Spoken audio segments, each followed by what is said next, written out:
بلکہ داعش اور مدخلی جو ہے وہ ایک ہی سکے کے دو رخ ہیں. یہ بات کسی حد تک ٹھیک ہے کہ بیسیکلی جو تکفیری مزاج تھا نا حکمرانوں کی تکفیر کا، مزاج ان کا بھی وہی تھا، لیکن وہ اب ٹرانسفر ہو گیا علماء کی تکفیر کی طرف. ٹھیک ہے، اور سر تکفیر کہیں گے یا ہم تبدیع کہیں گے؟ یعنی تکفیر سے تو یہ بھاگتے نہیں ہیں، یعنی تکفیر کے بارے میں تو سینسٹیو ہے نا. ہاں سینسٹیو ہے، لیکن اصل میں تکفیر کا لفظ استعمال نہیں کرتے، لیکن نتائج سارے تکفیر والے ہیں. ٹھیک ہے، جنازہ نہیں پڑھیں گے اس کا، مطلب اس کو بدتی کو کہتے ہیں سلام نہیں نا جائز. اب مجھے بتائیں جو مسلمان ہے اس کو سلام کیوں نہیں جائز؟ ظاہر ہے جب تک وہ مسلمان ہے تو اللہ اکبر. تو جب سلام نہیں جائز، اللہ کے رسول صلی اللہ علیہ وسلم نے کہا نماز کہ نہیں پڑھ سکتے، آپ اس کو سلام نہیں کر سکتے، آپ اس کے ساتھ بیٹھ نہیں سکتے، آپ اس کو کافر ہی تو مان رہے ہو اور کیا، صرف کافر کا ٹائٹل نہیں دے رہے.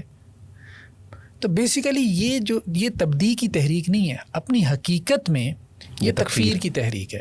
یہ تکفیری مزاج تھا. جب انہوں نے دیکھا کہ بھائی اب یہاں تو مسئلہ حل نہیں ہو رہا، تو وہ حکمرانوں سے وہ ٹرانسفر کیا گیا علماء کی طرف. حالانکہ یہ زیادہ بدترین شر ہے. یعنی حکمران تو چلے، حکمران طبقہ تو کون سا کوئی، لوگ ویسے بھی ان سے زیادہ ایکسپیکٹیشن نہیں رکھتے کہ بڑے نیک ہیں اور بڑے، ویسے بھی وہ اتنا کوئی پاک باز ہوتا بھی نہیں ہے. ٹھیک ہے، اس کو کسی نے اگر برا بلا کہہ بھی دیا تو شاید اللہ کے یہاں بچ جائے گا. ٹھیک ہے، لیکن علماء اللہ سے ڈرنے والے، مجھے بتائیں ساری زندگی ان کی کتاب و سنت کی خدمت میں گزرتی ہیں، اور سب سے زیادہ جن علماء کے اوپر تنقید کی وہ ہیں بھی سلفی علماء، ان حضرات نے تنقید کی.